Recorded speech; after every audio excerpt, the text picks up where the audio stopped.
Bonjour à toutes et à tous et bienvenue dans cette nouvelle vidéo du programme d'histoire, géographie, géopolitique, sciences politiques de première. Nous terminons notre exploration du thème 3 consacré aux frontières et je vous propose de nous intéresser dès maintenant aux frontières internes et externes de l'Union européenne. Vous êtes prêts? Alors, c'est parti, en route pour Schengen. L'Europe est l'espace où le nombre de frontières et de dyades est le plus dense au monde puisque 28% des dyades sont concentrés sur simplement 3% de la surface de la planète. Si certaines frontières sont parmi les plus anciennes de la planète, comme la frontière entre l'Espagne et le Portugal, la majorité des frontières européennes sont récentes et sont apparues après 1991. Les 27 pays de l'Union européenne forment une entité politique supranationale qui remet en question le sens premier des frontières d'un État, celui d'une séparation entre deux entités politiques. La problématique de cette leçon sera quelles sont les formes, les fonctions et les enjeux géopolitiques des frontières internes et externes de l'Union européenne. Et pour commencer, grand 1, venir en Europe, passer la frontière. Grand A, les enjeux de l'espace Schengen. L'espace Schengen, entré en vigueur en 1995, comprend les territoires de 27 États européens, 23 États membres de l'Union européenne et 4 États associés, ainsi que du territoire de Gibraltar. L'espace Schengen fonctionne comme un espace unique en matière de voyages internationaux et de contrôle frontalier. Une fois entré dans un des pays de l'espace, le franchissement des frontières intérieures s'effectue librement, sans passeport ni contrôle. L'espace Schengen ne supprime pas les frontières qui existent toujours juridiquement, mais leur fait perdre une partie de leur fonction et dresse une frontière extérieure commune unique. L'espace Schengen permet de mettre en œuvre un principe européen fondamental, celui du marché commun, défini par l'article 26 du traité de l'Union européenne qui indique que, je cite, « Le marché intérieur comporte un espace sans frontières intérieures dans lequel la libre circulation des marchandises, des personnes, des services et des capitaux est assurée selon les dispositions des traités. » Cette libre circulation des personnes a permis l'augmentation importante des mobilités intra-européennes. Les programmes européens cherchent à développer ces mobilités. C'est le cas du programme Erasmus que vous connaissez tous, qui a permis depuis sa création en 1987 à plus de 10 millions de personnes d'étudier, de faire un stage, de travailler à l'étranger. Les accords Schengen ont aussi permis la mise en place d'une immigration européenne entre les États membres. L'Allemagne, la Suisse ou encore l'Autriche font partie des pays qui accueillent le plus d'immigrés européens. Le maintien et le contrôle des frontières internes est devenu un débat politique entre les États européens. Certains pays, comme la Hongrie, situés le long de la frontière extérieure, remettent en cause l'espace Schengen et ont fait de la question migratoire un débat politique central. Plusieurs États ont d'ailleurs déjà rétabli temporairement leurs frontières entre pays membres depuis 2015. On peut citer la France, le Danemark, l'Autriche ou encore l'Allemagne. Il s'agit pour ces pays de lutter contre le terrorisme, de limiter la tension migratoire ou encore de lutter contre le Covid-19. Ces pratiques, bien que parfaitement légales, remettent en cause les principes et l'esprit de l'espace Schengen. Grand B, une frontière commune pour protéger l'Union européenne, Frontex en débat. Pour faire face aux questions migratoires devenues centrales et conflictuelles au sein de l'Union européenne, l'agence européenne Frontex, créée en 2004, a vu son poids renforcé en 2016. Chargée de la surveillance des frontières extérieures de l'UE, Frontex est devenue aussi responsable des gardes-côtes et des gardes-frontières.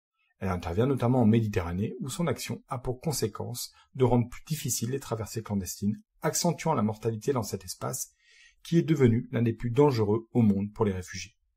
Les migrants et réfugiés pris en charge sont alors identifiés et filtrés dans des hotspots en Grèce et en Italie.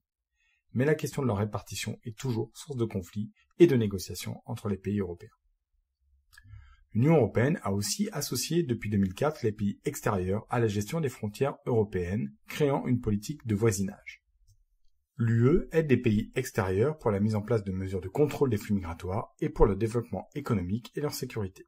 La politique européenne de voisinage se fait dans deux directions.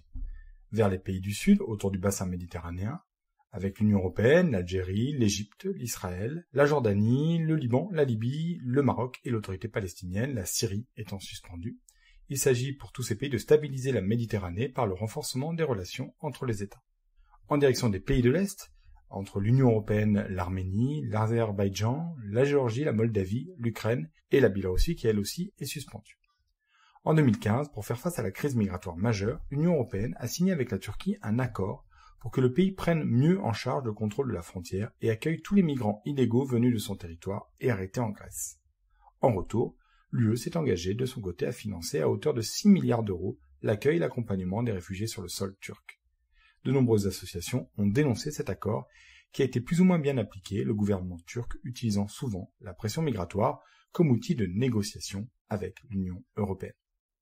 Grand C, la politique migratoire de l'UE en débat.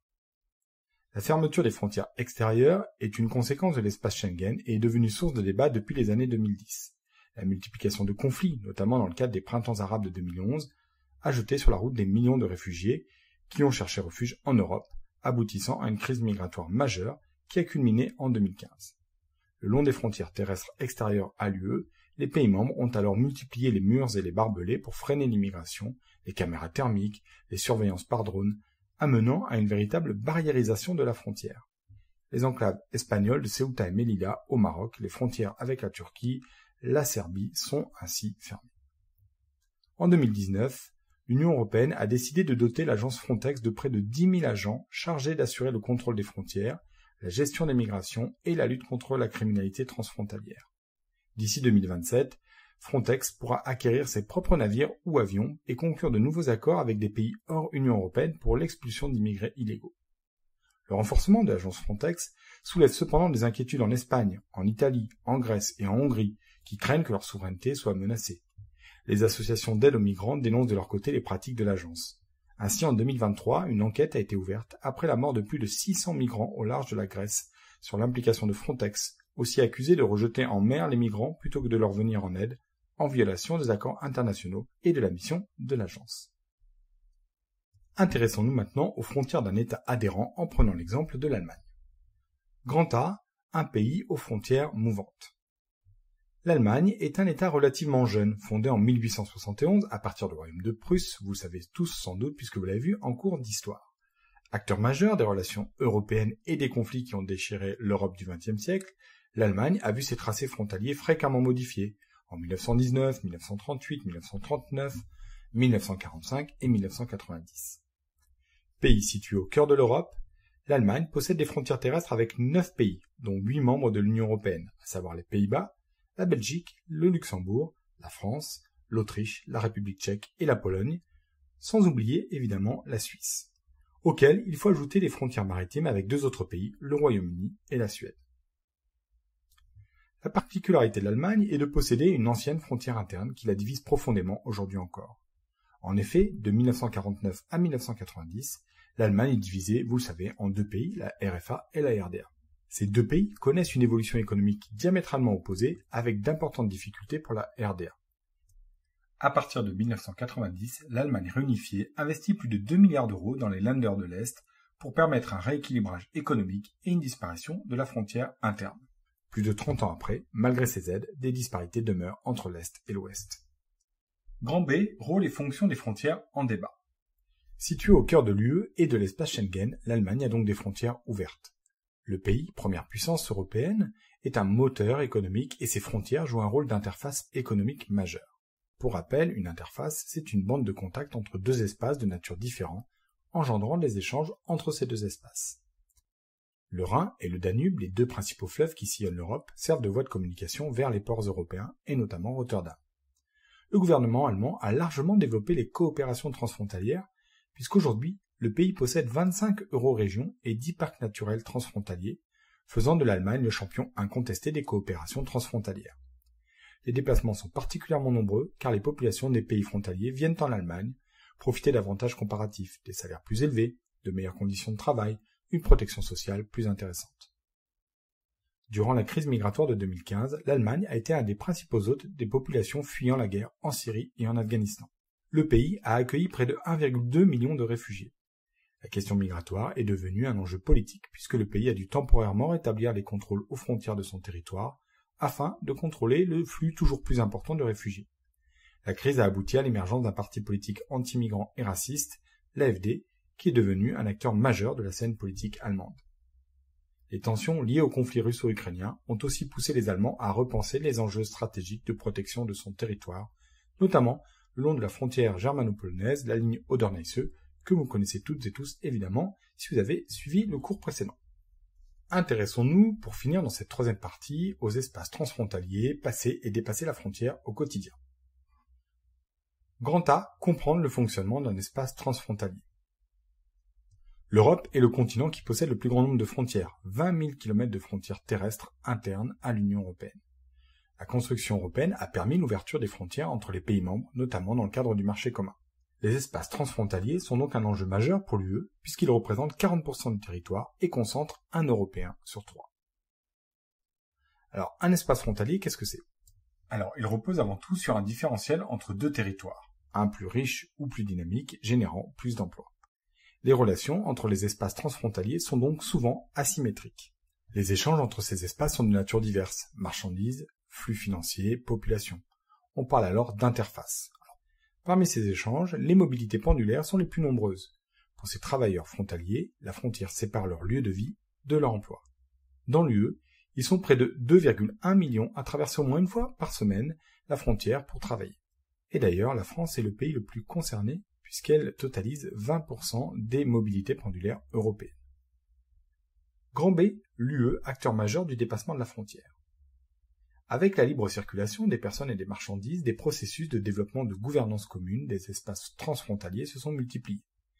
Les espaces transfrontaliers qui se sont développés bénéficient du soutien de l'UE via les programmes Interreg ou encore le groupement européen de coopération territoriale.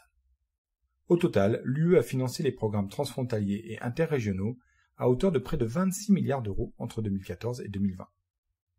Ces organisations prennent des formes différentes. Alors on peut en citer quelques-unes comme les eurorégions. Ce sont des organisations transfrontalières qui réunissent au moins 2 régions frontalières de pays européens. Et on peut prendre pour exemple l'eurorégion Nouvelle-Aquitaine, Euskadi, Navarre. Deuxième exemple, les eurodistricts qui regroupent des communes frontalières appartenant généralement à une même agglomération. Et on peut citer l'exemple de l'eurodistrict Strasbourg-Ortenau. La Grande Région est un espace transfrontalier qui regroupe près de 12 millions d'habitants venus de 6 territoires issus de 4 pays. Alors on va les citer, il y a les Länder de Saar et de Rhénanie-Palatinat en Allemagne, la Wallonie, la Fédération Wallonie-Bruxelles et la communauté germanophone de Belgique, pour la Belgique, l'intégralité du Grand-Duché de Luxembourg et la Lorraine intégrée dans la Grande Région Est pour la France. L'objectif de cette grande région est d'être un laboratoire de l'intégration européenne avec des projets dans les domaines des mobilités bien sûr, mais aussi des programmes liés à l'éducation, au tourisme, à la culture, à l'environnement, pour ne citer que quelques exemples. Ainsi, depuis 2003, le programme Schumann permet aux élèves d'une école de séjourner pendant 2 semaines dans l'établissement d'un autre pays pour favoriser le développement d'une culture transfrontalière. Un lycée germano-luxembourgeois, baptisé Schengen, a également vu le jour en 2007 dans la ville allemande de Perl et vise à favoriser l'acquisition de compétences linguistiques pour une meilleure insertion sur le marché du travail. Pour conclure, que pouvons-nous retenir? L'Union européenne est donc une construction unique et originale qui met en avant son absence de frontières internes. Le principe européen de libre circulation des hommes, des marchandises et des capitaux prévaut et prend d'ailleurs forme dans les espaces de coopération transfrontaliers. Ces espaces sont des interfaces particulièrement dynamiques qui participent au développement d'une intégration européenne plus poussée. Les frontières externes de l'espace européen tendent à être renforcées par un contrôle accru et des moyens toujours plus sécuritaires, on peut citer l'exemple de Frontex. Schengen permet de saisir une double logique, celle de l'effacement des frontières intérieures et celle de l'existence des frontières extérieures avec le monde. Et c'est cette double logique qui fait débat dans la poursuite de la construction de l'Union européenne. Et voilà, nous en avons donc terminé avec cette vidéo qui, je l'espère, vous aura permis de mieux comprendre les enjeux des frontières internes et externes de l'Union européenne. Il ne me reste plus qu'à vous souhaiter de passer une bonne fin de journée, une bonne fin de nuit, une bonne fin de tout ce que vous voulez, et je vous dis à très bientôt. Ciao!